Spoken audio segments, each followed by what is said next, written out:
On a summer night in 2013, newlyweds Olga and Joe Connell walked into their condominium in Wilmington, Delaware. Joe flipped on the light and sat down on the couch while Olga headed to the bedroom to get changed. Suddenly, Joe heard a loud scream. He got up and ran down the hall to the bedroom. There, he found his wife sitting on the floor, yelling and crying, and then he noticed her jewelry boxes had been completely emptied and thrown off her dresser. Thousands of dollars worth of rings and necklaces were just gone. But through her ears, Olga said she didn't care about how much money these things cost. Some of these pieces that had been stolen were precious family heirlooms that had been passed down to Olga from her and Joe's mothers. Joe sat down next to his wife and tried to comfort her, but he didn't tell her what he was actually thinking, because Joe thought he actually might know who just robbed them. And he feared this actually might only be the first in a series of attacks in an escalating family war. But before we get into that story, if you're a fan of the strange, dark, and mysterious delivered in story format, then you've come to the right podcast, because that's all we do and we upload twice a week, once on Monday and once on Thursday. So if that's of interest to you, please get a job as a projectionist at the Follow Button's favorite movie theater. Just so the next time they go there to see a movie, you can instead play a reel of all their most embarrassing moments. Okay, let's get into today's story. On the night of September 21st, 2013, 39-year-old Joe Connell clinked his fork against a champagne glass to get the attention of his friends and family who were sitting together on a restaurant patio in Wilmington, Delaware. Everyone at the large table quieted down as Joe stood up and raised his glass. He looked over at his wife, Olga, sitting right by him, and he smiled at her. Then he cleared his throat and made a toast. He said that he still couldn't believe that he'd been lucky enough to meet and marry a beautiful, brilliant woman like Olga. And he was so excited to be there with the people they loved to wish her a happy 39th birthday. Everyone at the table shouted happy birthday, toasted Olga, and then drank their champagne. Olga blushed and Joe laughed a bit. He knew how shy his wife could be when the attention was on her. But he sat down and put his arm around her and told her that she deserved all the attention after all. This was her special day. A few minutes later, as the group was talking on dating, Joe felt his phone buzz in his pocket. He pulled it out and saw there was a text message. He read it, then quickly replied, and then jumped back into the conversation at the table. But pretty much right away, loud music began playing from inside the restaurant, and Olga immediately got excited. The music meant that the dance floor in this large restaurant and bar was now open, and the dance floor was one of the big reasons they had chosen this place to celebrate here in the first place. Because as shy as Olga was in a lot of social situations, she actually loved to let loose and dance. And so Joe instinctively stood up, looked over at his wife, and took her hand. And then together they walked inside the restaurant. Once inside, they immediately hit the dance floor, and for a minute, Joe just stood there watching his wife dance. She had beautiful blonde hair, she was wearing a nice dress, and she had on sparkling pieces of expensive jewelry. Joe had meant every word in his short birthday toast. He really couldn't believe how lucky he was to be married to this woman. The couple had met online about 3 years earlier, when Joe was just coming out of the craziest and most difficult period of his life. Joe had gotten into this drunken brawl and ended up pulling out a gun, and the police got involved. Joe had said the gun was not loaded, but that event still had landed Joe in prison for almost 6 years. And when he'd gotten out, he'd vowed to clean up his life. And pretty quickly after getting out, two things made that possible. One, he'd become co-owner of an auto repair shop with his best friend Chris, and two, he'd met Olga. Joe and Olga had gotten along right away, and so they quickly set up a date. And as soon as they hung out in person, Joe thought Olga was the most beautiful woman he'd ever seen, and one of the smartest people he'd ever met. Olga had grown up in Russia, and while she was there, she'd received college degrees in physics and chemistry. Now, Joe never thought of himself as being a particularly smart guy. He thought he was just a really good car mechanic. But Olga, she fell for him the same way he fell for her. She thought he was funny and outgoing, and it didn't hurt that she thought he was handsome and in great shape. And so, not long after their initial meeting, they moved in together, and then eventually, in June of 2013, they got married just a few months before Olga's 39th birthday. Back on the dance floor, Joe shouted over the loud music and told his wife how amazing she looked tonight. Olga wrapped her arms around his neck and they started dancing together. And before they knew it, hours had flown by. The dance floor had all but cleared, and the restaurant staff was now starting to shut things down for the night. Joe and Olga said goodbye to the few friends who'd stayed to dance with them, and then they too left the restaurant. On the doctor home, Joe and Olga talked and laughed, still wired from their night out. But at one point, Joe got this sad look on his face, and Olga asked if something was wrong. Joe shook his head and said he was just sorry that his little sister, Kelly, hadn't been at the party. Olga didn't say it, but she knew that Kelly hadn't just missed the party. Kelly had not been invited, because Joe and his younger sister were in the middle of a full-on feud, and they had completely stopped talking to each other. And as much as it upset Joe not to have Kelly in his life anymore, he could not bring himself to reconcile with her.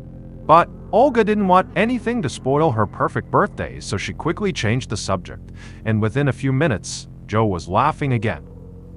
Around 1:00 a.m., Joe pulled his car into a parking spot in front of his aunt Olga's condo.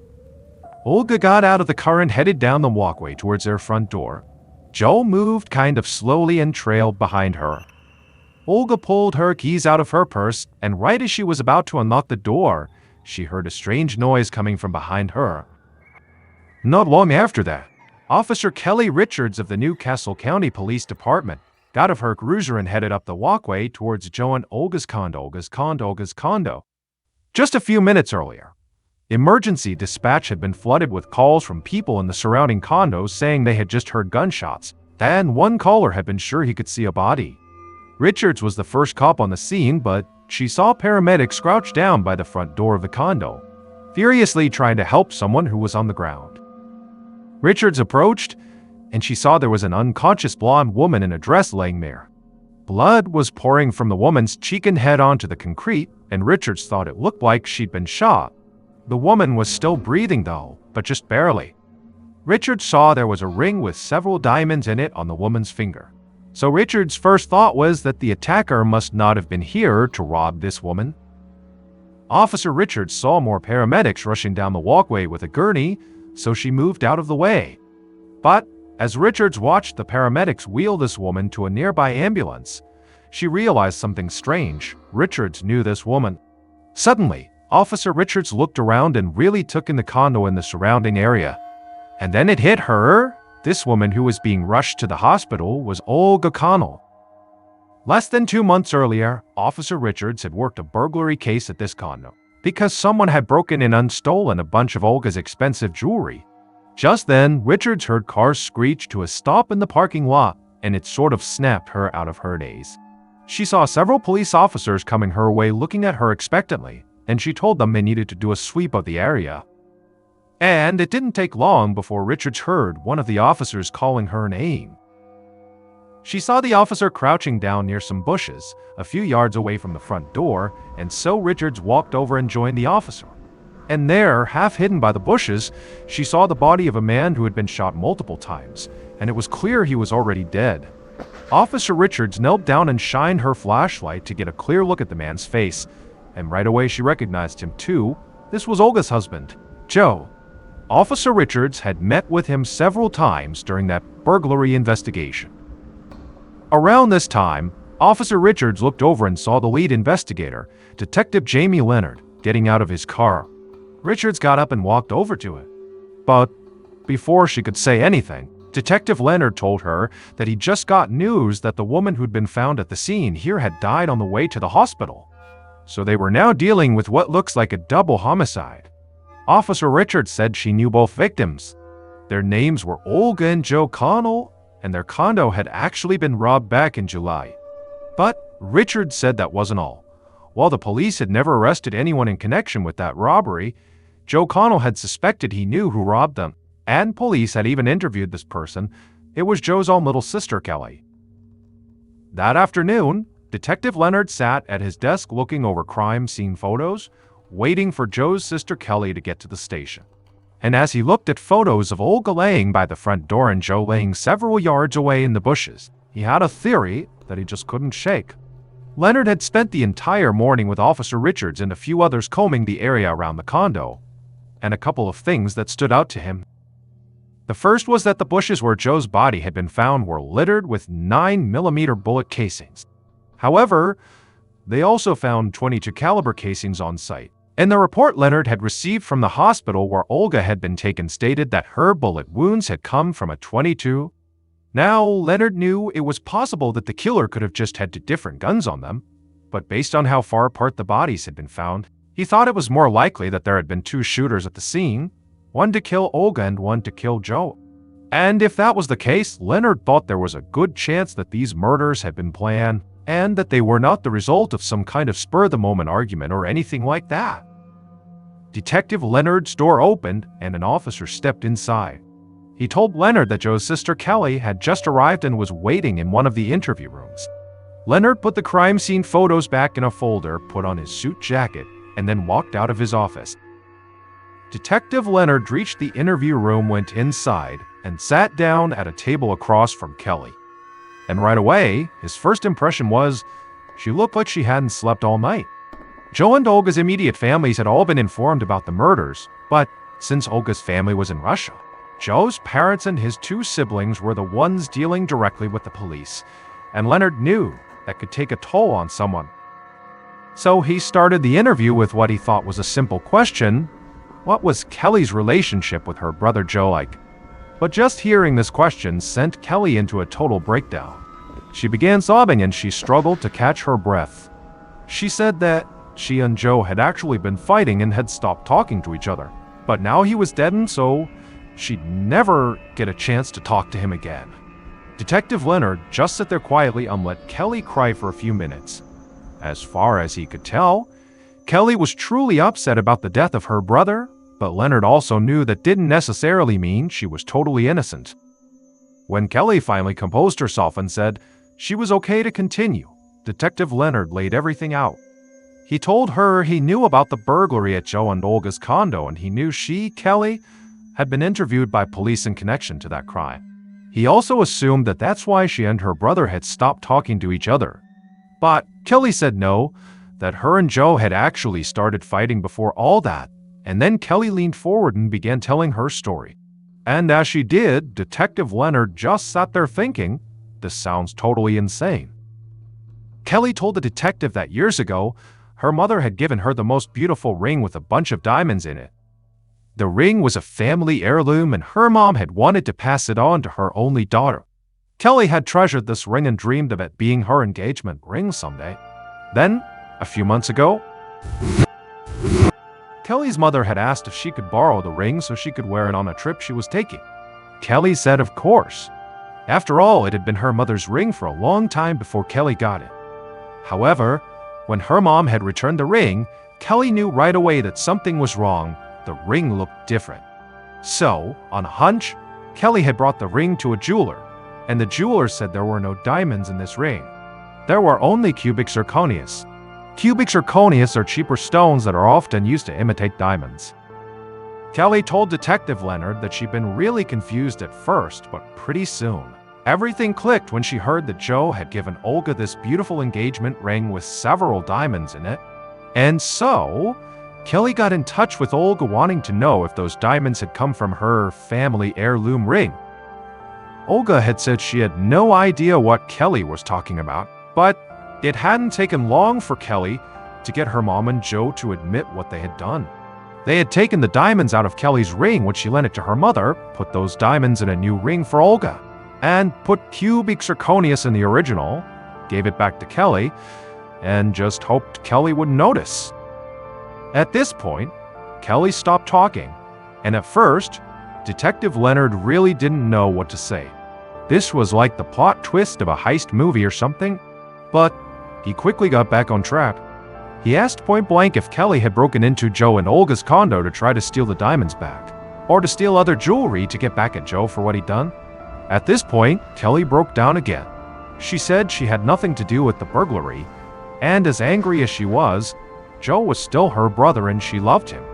Leonard wrapped up the interview by asking Kelly where she'd been when Joe and Olga had been killed, and Kelly said she'd been home alone. She knew that was not a great alibi, but it was the truth. After the interview ended, Leonard considered Kelly to be a major suspect, but he didn't have any concrete evidence to hold her, so he had to let her go. The detective had not slept in a while, but he had no intention of stopping anytime soon. And after Kelly's crazy story, he wanted to talk to someone outside of the family about Joe.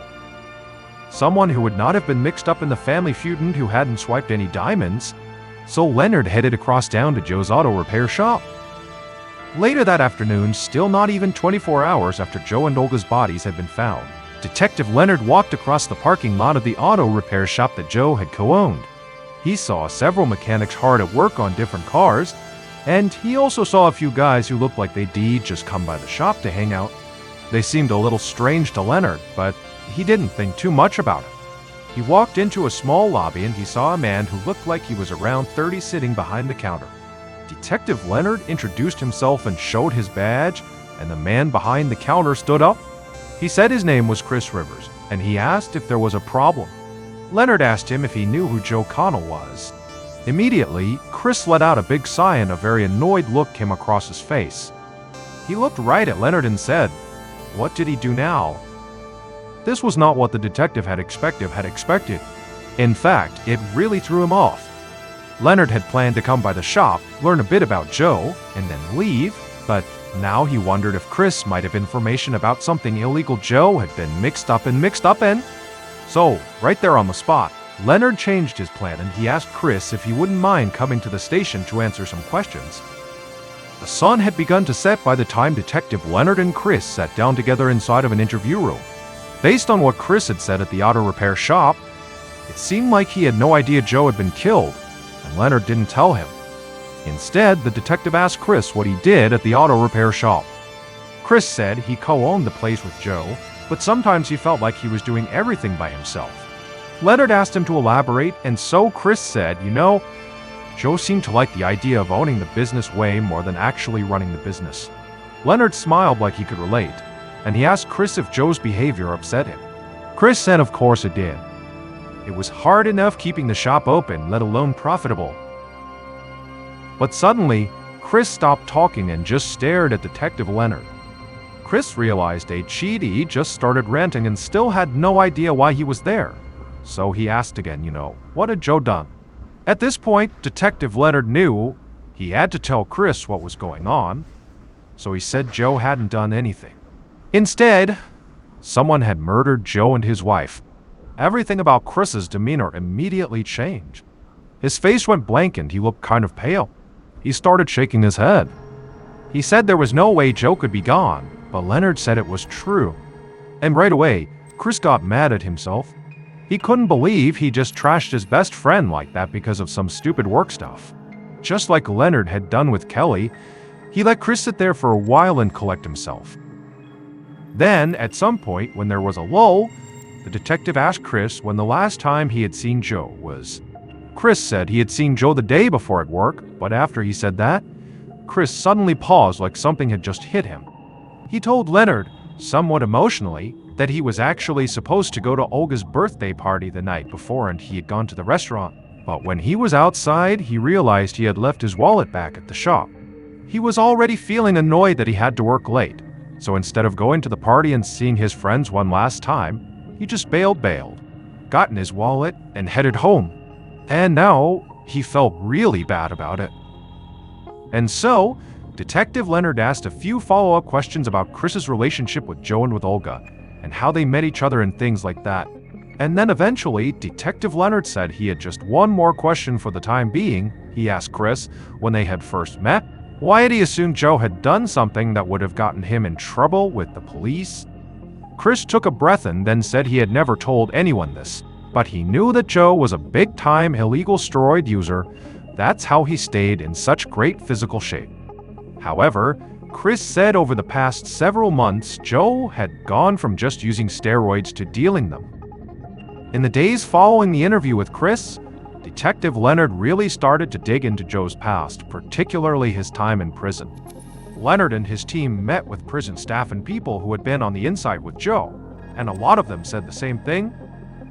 When Joe was in prison, he had become very good friends with his cellmate, who was a member of a motorcycle gang called the Pagans, and Detective Leonard knew all about the Pagans. They were directly connected to the drug trade in Wilmington and in cities across the East Coast. So he wondered if maybe Joe had gotten mixed up with the gang after he had gotten out. Maybe he had made them angry or took too much money on a drug deal and they retaliated. So Leonard methodically tracked down members of this gang and asked them if Joe Connell had been dealing drugs for them. Now, most of the members admitted to knowing Joe, but getting any information beyond that proved to be very difficult. This didn't surprise Leonard because drug-dealing members of motorcycle gangs were not really known for talking to the police.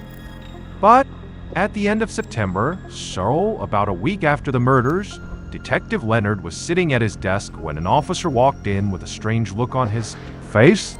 The door opened wider and this huge, intimidating guy in a black leather jacket walked inside. And Detective Leonard couldn't believe it, because this man was one of the leaders of the Pagans. The leader sat down and told the detective that he was not there to try to protect himself or anybody in the biker gang. He was just there to set the record straight. He said that Joe had been a very good friend and he was still shocked that somebody had killed him. But he told the detective that Joe had absolutely nothing to do with any drug deals the Pagans might be involved in. Joe was just a great mechanic who loved riding and working on motorcycles. Now, Detective Leonard knew how utterly bizarre it was that this man had chosen to set foot in the police station 2, actually speak to a detective, and 3, not even try to hide the fact that he had connections to the drug world. And so, by the time this leader left, Leonard couldn't help but feeling like he must be telling the truth. Still though, the detective was not ready to just drop the drug lead altogether. Leonard did think Joe's sister Kelly was still a major suspect, but Olga had been wearing her diamond ring when she was found.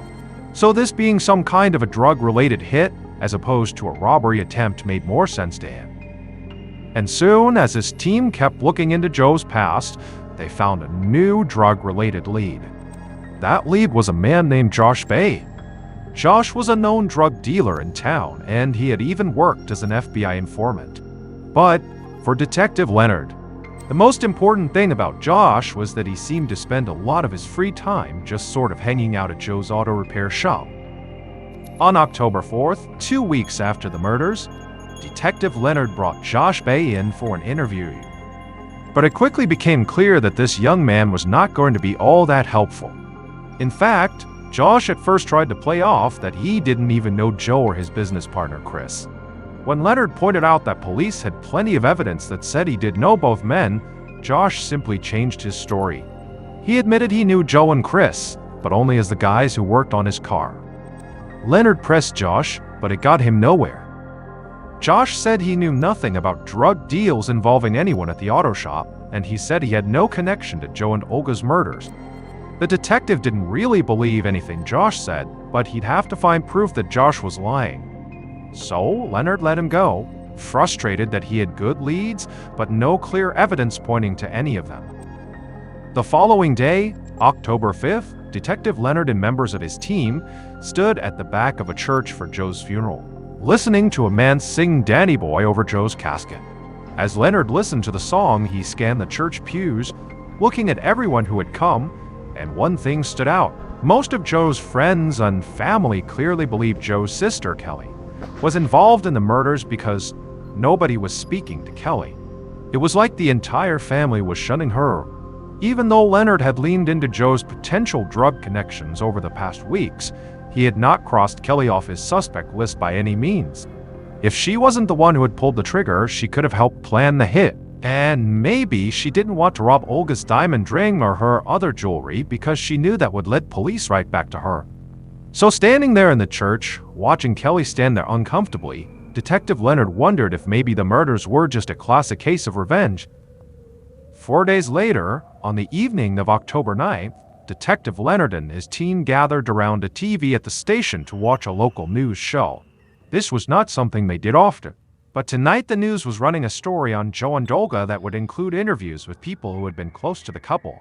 Just like going to the funeral, Detective Leonard saw this as an opportunity to see if anyone would say or do something strange. The news show started, and at first, it was pretty standard, a retrospective on Joe and Olga's lives and how much people love them. But during one interview segment, Leonard heard something that took him completely by surprise. He looked around at his team to make sure he hadn't misheard something, but they had all caught it too, and they knew it could be something huge. After the news show ended, Leonard didn't waste any time. He laid out a new strategy to pursue what he thought might be the most important lead they'd gotten since the night of the murders. Leonard's team worked tirelessly, but it would still take a lot longer than Leonard had hoped for them to secure enough concrete evidence to put together a case that would hold up in court. But in September of 2014, 1 year after the murders, police finally made an arrest.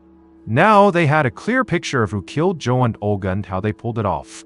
Based on details from that news show, evidence found at the crime scene, and interviews conducted over the course of a year, the following is a reconstruction of what police believe happened outside of Joe and Olga's condo in the early morning of September 22nd, 2013. Around 1:00 a.m., the killers pulled their car into the condominium parking lot. They wore all black clothes and black gloves. The driver lifted their shirt, pulled a 9mm handgun from their waistband, and checked to make sure it was loaded. The passenger did the same with their .22. The killers scanned the parking lot and the surrounding area. It was well lit, but it was clear nobody was there. The driver nodded to the passenger, at which point the passenger stepped out of the car and quickly ran over to some bushes just a few yards away. The passenger crouched down, hidden in the bushes, and kept their eyes fixed on Joe and Olga's front door. At the same time, the driver shut off the engine and sat in the car, waiting.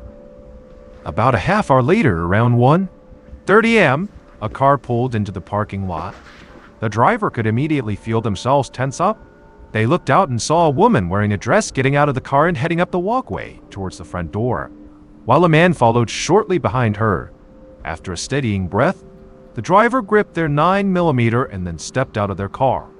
And at that exact moment, right as Olga and Joe had reached the front door, the passenger leapt out of the bushes where they'd been hiding, sprinted towards Olga, and fired off 3 quick shots at her. The bullets struck Olga in the head, cheek, and upper back, and she immediately crumpled to the ground covered in blood. Joe, who was right behind her, screamed in horror. But as he ran towards his wife, the driver unloaded their 9mm from right behind Joe. He got hit multiple times, but he actually stayed on his feet. Joe stumbled forward and tried to run to the bushes, looking for any way out of here, but the driver pursued him and kept firing their gun. Joe took rounds in the chest, arms, legs, and the back of his head. Finally, he hit the ground and died in the bushes. The driver ran back to the car and climbed inside. The passenger was already there, panting and trying to catch their breath. The driver started up the car, threw it in reverse, and peeled out of the lot. A few minutes later, when the killers were clear of the condo, the driver eased off the gas and told the passenger to let the person who had hired them know that the job was done. The 2 people who shot and killed Joe and Olga had no personal connection to them at all. They had simply been hired to do a job by Josh Bay, the drug dealer who had hung out at the auto repair shop. But Josh had also been hired by somebody else to carry out these murders. And the person who had hired Josh, and who was behind setting all of this up, was Joe's own best friend and business partner, Chris Rivers.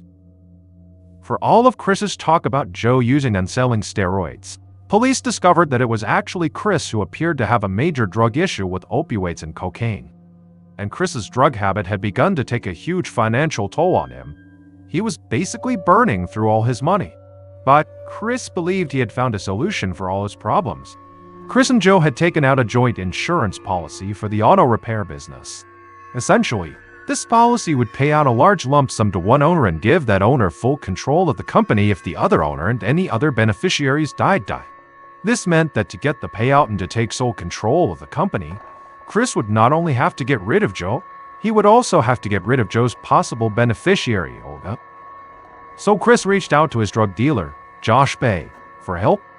He offered Josh a cut of the insurance payout to murder Joe and Olga.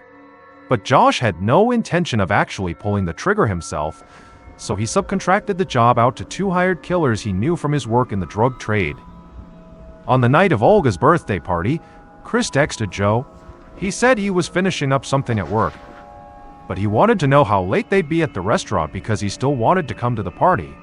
Joe texted back that they would be there late, most likely until around closing time. Chris would pass that information on to Josh, and Josh would let the hired killers know so that they could be waiting at the condo when Joe and Olga got home. As Joe's business partner, Chris had been a suspect, but the bulk of the early investigation focused on Joe's sister Kelly and also on the possible drug angle with the Pagans motorcycle gang. But when Detective Leonard and his team watched the news show about Joe and Olga, they heard Chris say in an interview that on the night his 2 friends got killed, he had worked late and then gone straight home. This is not what Chris had originally told Detective Leonard. Chris had told Leonard that he had first driven to the restaurant for the birthday party, realized he'd forgotten his wallet, and then left and went home. This little change in Chris's story was like a massive alarm going off inside of Detective Leonard's head. So he and his team shifted their focus and dug deep into Chris's personal life and financial records, and they eventually discovered Chris's money problems, his drug habit, and his direct connection to the drug dealer, Josh Baylor. Chris was charged with double homicide and found guilty, and he received 2 life sentences. Josh Bay got a plea deal and was sentenced to 5 years in prison. As for Joe's sister Kelly, despite her feud with her brother, she had nothing to do with the murders, and no evidence ever surfaced that she was at all involved in that burglary of Joe and Olga's condo. Today's podcast will feature the borderline unbelievable stories that remain a mystery to this day. The audio from both of these stories has been pulled from our main YouTube channel and has been remastered for today's episode. The first story you'll hear is called The Quarterback, and it's about a famous college quarterback who goes missing. And the second and final story you'll hear is called Waking Nightmare, and it's about a woman who deals with a violent stalker. But before we get into today's stories, if you're a fan of the strange, dark, and mysterious delivered in story format, then you've come to the right podcast, because that's all we do and we upload twice a week, once on Monday and once on Thursday. So, if that's of interest to you, please sneak into the Amazon Music Follow button's house and steal the little plastic clip on their vacuum that keeps the cord neatly tucked away after use. Okay, let's get into our first story called The Quarterback. From 2000 to 2006, Cullen Finnerty was perhaps the most successful college quarterback in history, winning 3 national championships and being named the Division II Player of the Decade. He was also perhaps the toughest college quarterback in history. Most quarterbacks will spend their careers looking to avoid getting smashed by defenders. Not Cullen. Cullen was 6'2", 240 pounds, and he would tell his teammates that he wanted to get hit, and he would hit back hit, and his coaches hated it about him, but his teammates loved this about him. Cullen was also famous for playing through injuries. His junior year in college, he broke his collarbone and he didn't tell anyone, and he played through an entire playoff series that he won. After college, Cullen's professional football career was not nearly as successful as his amateur one. He played briefly for 2 NFL football teams, the Baltimore Ravens and the Denver Broncos. But when he wasn't getting any playing time and he just could see the writing on the wall that this was not going to be a match, he was not going to make it in the NFL, he left for Europe to play in a European football league. But when his European football career started to sputter out as well, around 2009, he came back to the United States where he joined a very small-time indoor arena football league. And while Cullen's love of football was still there as much as it ever was, he knew at this point, playing at this low of a level, that his career was effectively over. Around the same time that Cullen was hanging up his football cleats, he would meet Jennifer, who would become his wife. She was an all-state volleyball player and, in many ways, was just as competitive and as athletic as Cullen was at. They were kind of like a perfect match for each other.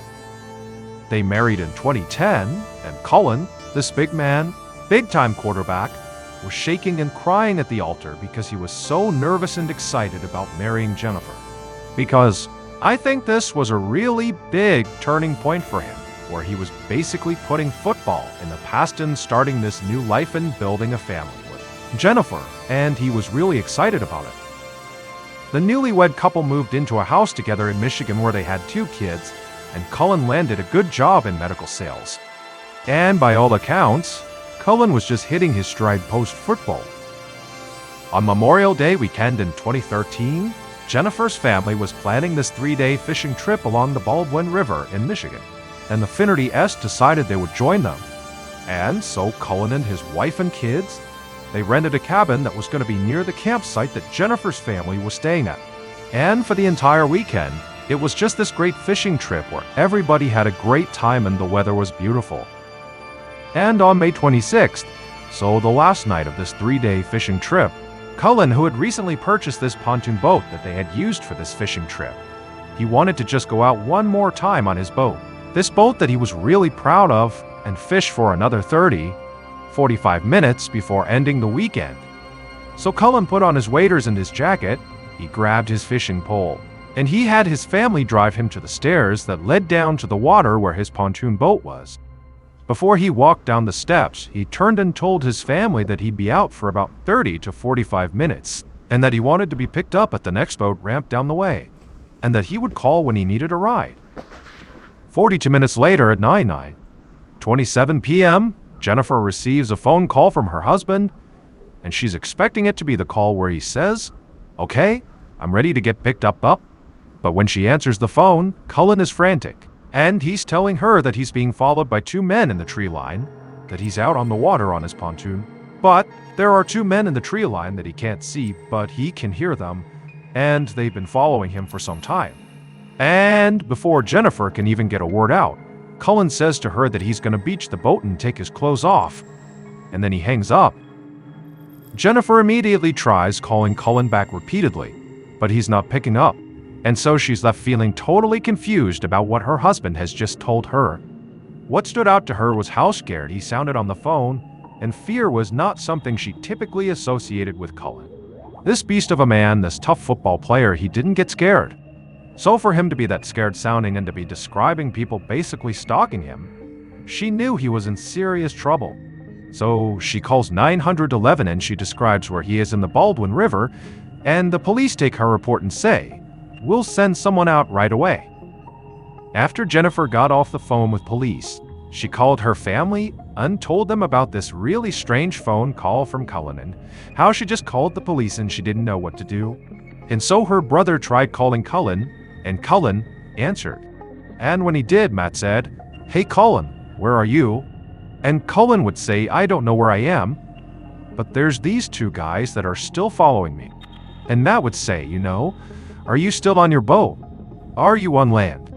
And all Cullen said is, "It's getting pretty rough out here," and then he hung up out.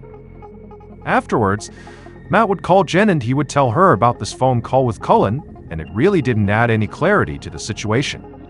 And so Jen and her family decide the best thing they can do is go to the boat ramp where Cullen had said he wanted to be picked up and in, hopes that maybe he would make his way there and they would find him. So Jennifer and her family head out to this location and Cullen's not there at all. They get out, they're yelling for him, there's no sign of him. And shortly after, a police car would show up because this was one of the areas where Jennifer had said, when she spoke to police, that Cullen might be. And so the police officer gets out, they take an official statement from Jennifer, and at this point, they file an official missing person report. Before the police began looking for Cullen, they reached out to his wireless service provider and they asked them to ping his cell phone from the tower. Any service provider has the ability to roughly triangulate the location of a cell phone based on the last few locations of the phone. The last 4 locations that the service provider pinged for Cullen were up to 4 miles apart from each other, which was bizarre in its own way, because the idea that, in a very rugged, rough area, in a very short amount of time, that Cullen had been moving for 5, 6, 7 miles just to get to these different points, that didn't really make sense. But also, when they looked at these points on a map, it looked like each of them was either near a paved road or, in order to get to them, you would have had to cross a paved road. And so, they're thinking to themselves, why does he keep moving point to point if, at any one of these locations, he's near relative safety? But as strange as these 4 locations were, the police now had a really solid starting point. So they dispatched people to each of these points and they began combing along the river where he had last been seen. And within an hour, they discovered his boat. It was a little ways down from where he had been dropped off. It was missing an oar, and it was basically beached on the side of the river. It wasn't clear if it had been intentionally beached, but Cullen wasn't in it. And when they searched around the area, they couldn't find any sign that Cullen was in the area. They were yelling for him. He wasn't yelling back. Interestingly, a man who owned property near where the pontoon boat was found reported to police hearing screaming or yelling coming from the area where the boat was found around the same time that Cullen went missing. But despite this piece of information, it didn't actually help them discover where Cullen actually went. For the next 48 hours, police and hundreds of people searched in the areas where his cell phone had pinged and along the river where his pontoon had been found, but there was no sign of him. Then, on the evening of May 28th, approximately 48 hours after Cullen had gone missing, they discovered his body. It was located less than a half-mile away from a paved road, and it was situated in between those 4 points that the cell phone provider had given. He was laying completely face down with his right arm under his body and his left arm over his head, clutching some grass. When they rolled him over, he had some blood coming out of his nose, but besides that, there was no significant trauma anywhere on his body. Cullen appeared to be wearing all of his clothes. However, it was noted that the strap on his waders was really badly twisted. Now, if he had never taken his clothes off, that would have been something he would have fixed. It would have been very uncomfortable when he started this trip to go fishing. That would have been something he would have fixed. Now, he said to his wife on the phone that he was going to be taking his clothes off, which there was no explanation for that. But he clearly said that to his wife and she reported that to police. And so some have speculated that between that phone call and finding him with the twisted strap on his waders, that indicates that perhaps his clothes did come off at some point over the past couple of days and were put back on again, either by him or by someone else. His cell phone had also been found in his front pocket, indicating that those cell phone pings had been his actual location. Initially, Cullen's autopsy was completely inconclusive.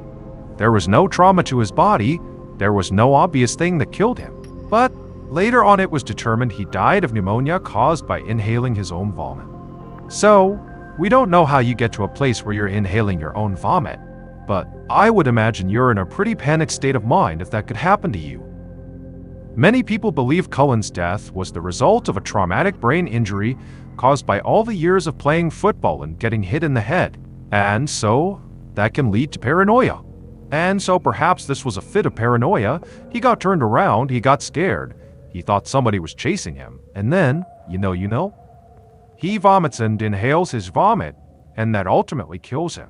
And in 2011, Cullen had briefly shown signs of being a little bit paranoid when one day he thought someone was following him, and he actually went to a family member's house and said, "I think someone's following me," but he could never identify where this person was or who they were. But even if this was a fit of paranoia and no one was following him in the woods, well, why didn't he stop on the paved road every time he crossed it? Because that would have represented safety. I mean, in 2011, when he supposedly had another fit of paranoia, his instincts were to go to a family member and to seek help. And so, you would think his instincts in this situation would be similar. He would seek help, he would seek safety. But he continuously left safety. He left the road, he left his boat. His boat was safety. Why did he leave his boat? And even if we turn this around and we say no, it was not a fit of paranoia, that he was in fact being followed by someone or something in the woods, well then why would that prompt him to call his wife and say, "I'm gonna get out of the boat and take my clothes off," and then proceed to walk for 5, 6, 7 miles in a very short period of time, crossing over a paved road at least 1 or 2 times and not stopping, not signaling for help? That doesn't make sense either. And what was that screaming that resident heard coming from the area where the pontoon boat was found? Unfortunately, there are many questions in this case, and the vast majority of them will go unanswered. The next and final story of today's episode is called Waking Nightmare. In June of 1982, 38-year-old Cindy Hack divorced her husband Troy. As soon as she moved into another home in Vancouver, Canada, she felt this wave of relief come over her. Their marriage had become abusive and toxic years ago, but her newfound happiness would be short-lived. Only for months after leaving her husband, Cindy's waking nightmare would begin. It all started with a late-night phone call on October 7, 1982. When she answered, the voice on the other side was raspy and angry sounding. It addressed Cindy by name and quickly told her that they planned on hurting her, and before Cindy could do anything, the caller had hung up. Cindy was horrified and didn't know what to do, so she did nothing. And then, over the next few days, she received more calls from this phantom caller, and each of them began with this person addressing her by name and then threatening violence. And Cindy began to convince herself that this had to be some terrible prank, and so she continued to do nothing about it. One night, Cindy couldn't help but feel like she was being watched, and she looked into her living room and she noticed one of her windows was still open. At night, she would draw all the curtains in her house, and so she walked over to the window and she pressed her face up against the glass to look outside, and she didn't see anybody out there. And so she drew the curtains, turned around, and began walking back towards the kitchen when her phone rang. She hesitated but eventually picked the phone up, and on the other side of the call was the mystery caller, who in a mocking tone told her that curtains weren't going to protect her, that they knew when she was home. This incident pushed her over the edge, and she knew this could not be some bad prank. This was real. And so she contacted the police, who made a house visit, but there wasn't any sign of a break-in or any sign of a crime being committed. And so after walking her property and feeling confident that she was safe, they told her that, you should really consider getting an unlisted telephone number. That way this mystery person can't keep contacting you. And so Cindy thanked them and would go on to get an unlisted telephone number. But not only would the calls continue, they would become more frequent, and in fact, the harassment in general only began to escalate. 3 days later, on October 15th, Cindy and her good friend Agnes were coming back from dinner to Cindy's house, and when they got there, they noticed that one of the front windows had been broken. So they carefully walked onto the porch and realized the front door was actually unlocked and slightly ajar. They considered immediately leaving the property and just calling police, but they sat there for a minute and didn't hear anything inside the house. And so they decided they would just poke their head in and investigate. And so when they went inside, all the lights were off and there was no sign of a disturbance. It was totally quiet. But when they went upstairs, they found feathers all over the hall, and they followed those feathers all the way to Cindy's room. And in her room, all of her pillows had been ripped apart, and the key to her front door was laying conspicuously on her bedside table. The women fled the house and called police, but when they showed up, there really wasn't much they could do.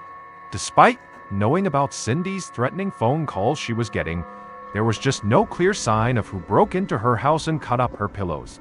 And so they told her that the best thing she can do is change her locks, make sure everything in her house stays locked at all times when she's home.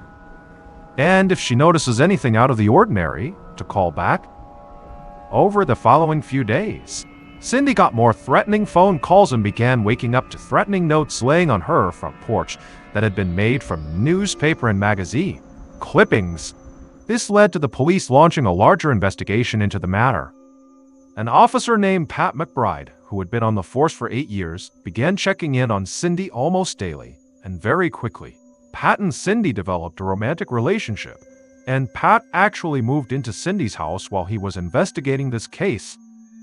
As soon as Pat moved in, the harassment seemed to stop, but just a couple of weeks later, in early November, Pat woke up one morning at Cindy's house and discovered that her phone lines were dead.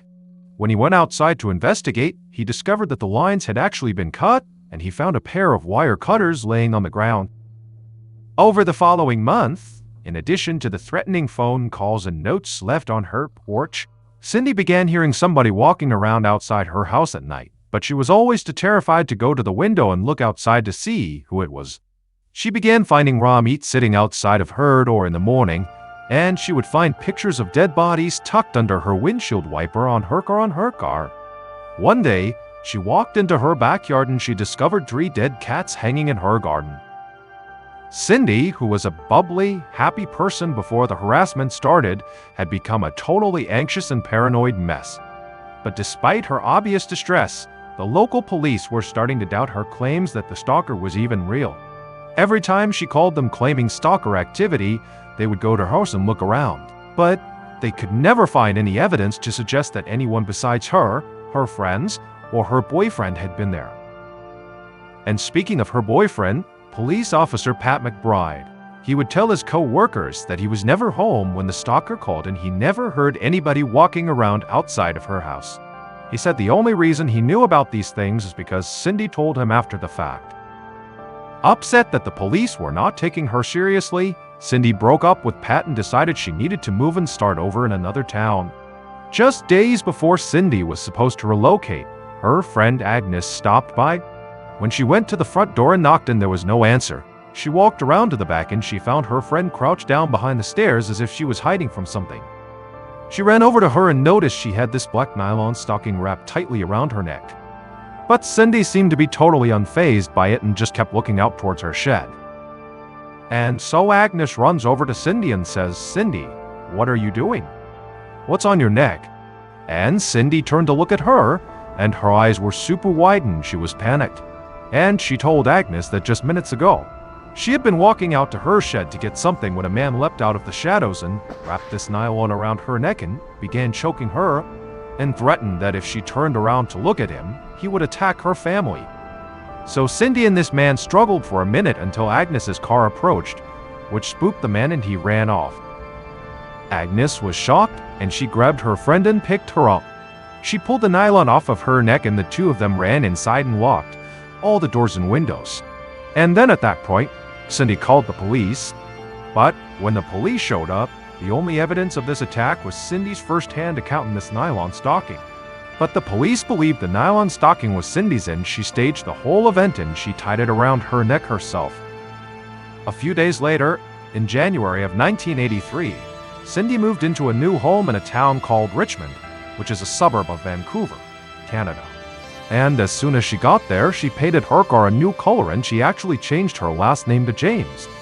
For months, she didn't see or hear from her stalker, but in October of that year, she found another dead cat on her property with a note next to it that just said, "You're next to it," that just said.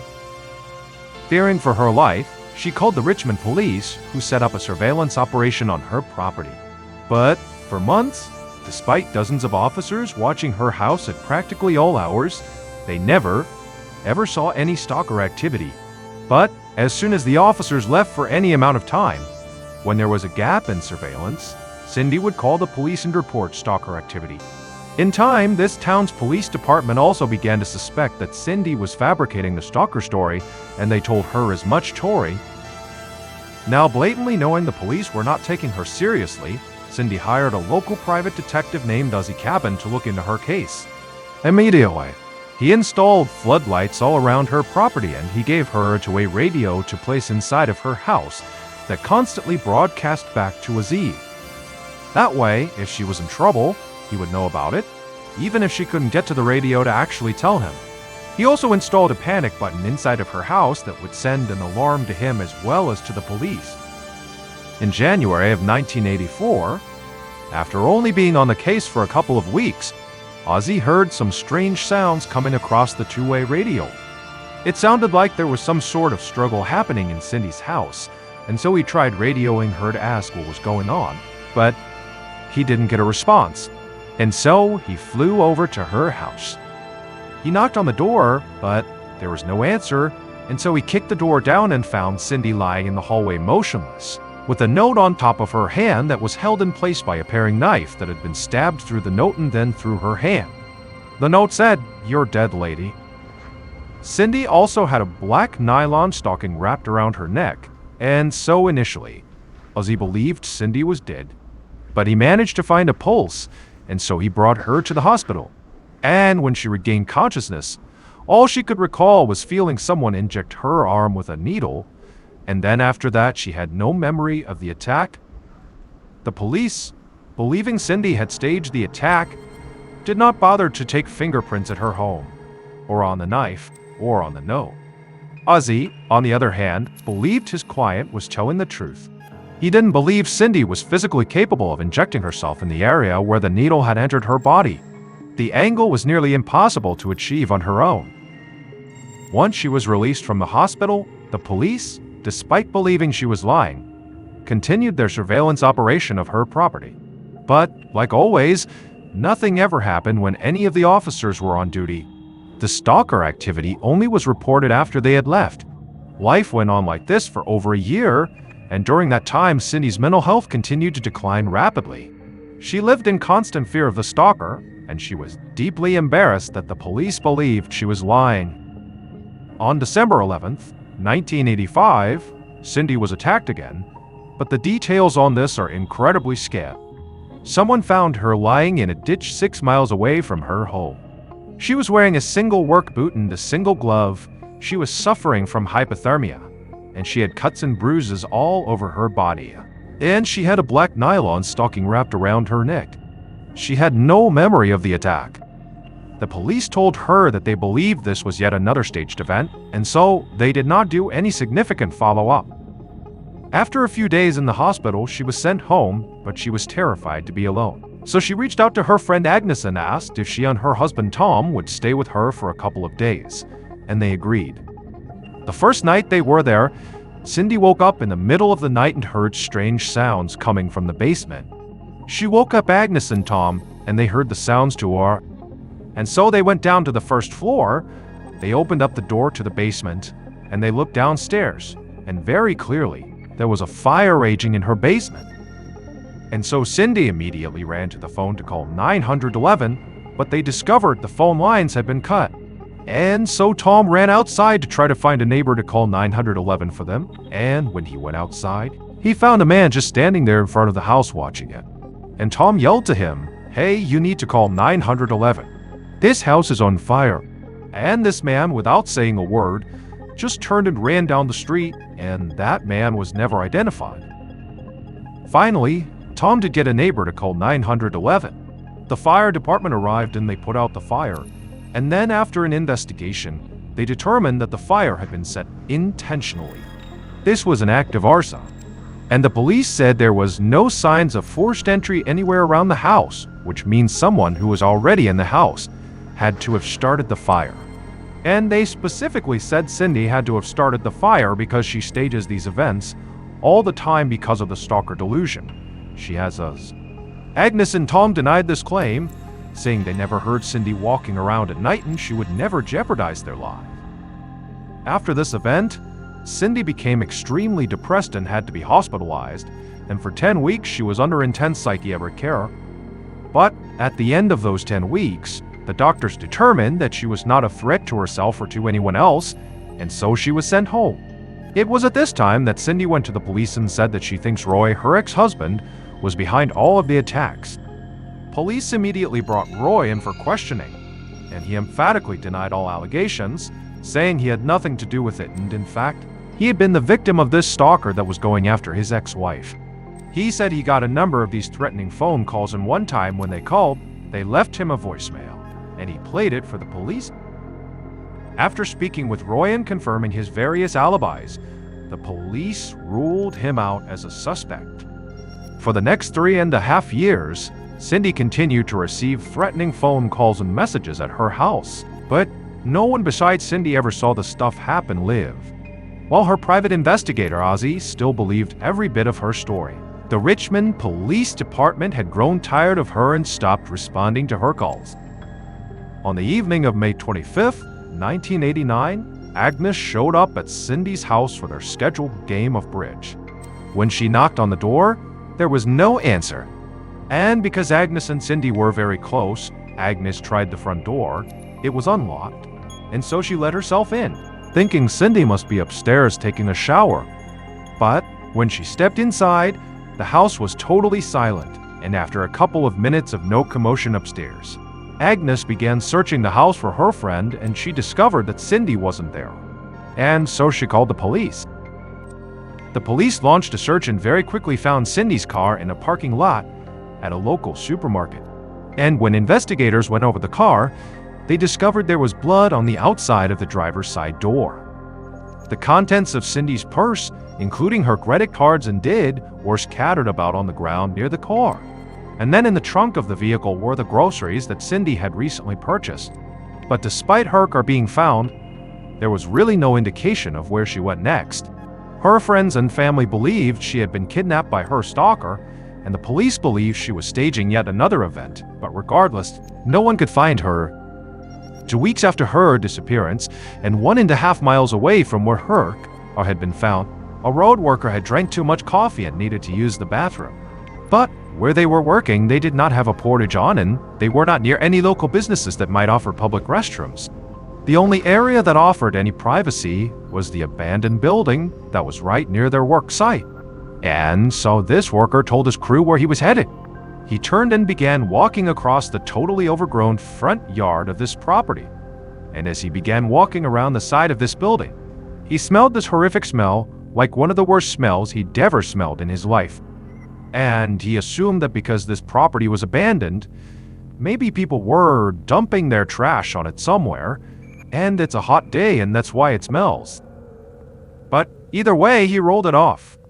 He walked around to the back of this building. He found a good spot. He relieved himself. He turned around and began walking back along the side to go back to the road when he stopped, because he saw something lying near the side of the house that he was surprised he hadn't noticed on his way in. He couldn't really see what it was because the tall grass was obscuring his view, and so he took a couple steps forward to get a better look, and when he could see clearly what it was, he stopped because laying in front of him was a clearly deceased woman, laying on her side with her hands and feet bound behind her back, and around her neck was a black nylon stocking. It was the body of Cindy James. Despite the nylon around her neck, the autopsy revealed she did not die from strangulation. She died from an overdose of morphine and other drugs. The police brought in a not expert who was easily able to put himself in the same position that Cindy was in, untie himself up. With this information combined with their belief that Cindy was a pathological liar, they concluded that this had to have been self-inflicted, that she injected herself with the lethal dose and then dropped down to the ground and tied herself up, to stage the epic conclusion to this stalker delusion. To cover their bases, the police did interview Roy, the ex-husband, but his alibi checked out and realistically, he was never actually a suspect. It's not listed online whether Pat McBride, the police officer ex-boyfriend, was ever investigated. While the police were very confident in their theory of what happened to Cindy, there were some discrepancies. The medical examiner did not agree with the ruling that this was a suicide. He said that you can't conclude that, there's not enough evidence. During the autopsy, it was discovered that Cindy did have an injection mark in her arm, but they could never find the needle anywhere near her body or anywhere between her and her parked car. Considering the extremely high dosage of narcotic that was found in Cindy's system, if this had been a suicide, as soon as she injected herself, she would have had to immediately shift gears, get down on the ground, and start hog-tying herself before she became intoxicated to function, meaning the needle should have been right around where she was found, but it wasn't.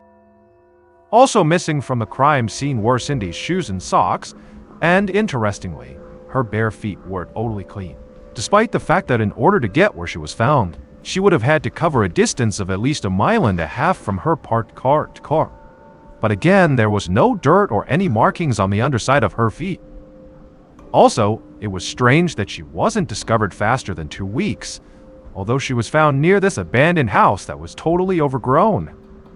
The house was actually frequented by teenagers and there was a walking trail nearby that would have had a line of sight on her body. These discrepancies have led many people to believe that Cindy did have a stalker, and this stalker kidnapped her in the supermarket parking lot. They tied her up, they injected her with the lethal dose of morphine, and then, after she had died, they dumped her near this abandoned property right before she was found. And they had left that black nylon tied around her neck because that was the stalker's signature. Some have taken this a step further and said Pat McBride, the police officer, was behind the attacks because he would have known when surveillance was set up on her house and could have very easily avoided detection. But the most bizarre and fascinating theory of what happened to Cindy is that she had dissociative identity disorder, or did. This is where someone maintains at least 2 distinct personalities, and when one of those personalities is active, The other kind of fades and has no memory of this experience, creating these huge memory gaps. And so the theory goes, one of Cindy's personalities was effectively stalking herself, or more specifically, one of her personalities hated herself and wanted to do herself harm. And so that personality would do things like stab her own hand or run 6 miles away into some ditch and leave herself for dead. And then Cindy's other personality would take back over and she would suddenly come to, having no memory of how she became injured or how she wound up in this ditch. And so when she went to police to tell them that someone is stalking, is harassing, is attacking me, she was telling the truth. But that someone, that stalker, was actually her. She just didn't know it. But Roy, her ex-husband, was a psychiatrist, and in their 16 years of marriage, he never noticed this condition. And when Cindy was in that psychiatric ward for 10 weeks following one of her stalker attacks, none of the doctors or psychiatrists ever noticed or diagnosed her with this condition. It's still possible it just came on later in life and it didn't present itself enough to be noticed during those 10 weeks of psychiatric care, but realistically, this reduces the chances of Did being behind this whole thing. To date, her death is still considered a suicide, and no one has ever been charged in connection with her death. A quick note about our stories, they are all based on true events, but we sometimes use pseudonyms to protect the people involved, and some details are fictionalized for dramatic purposes.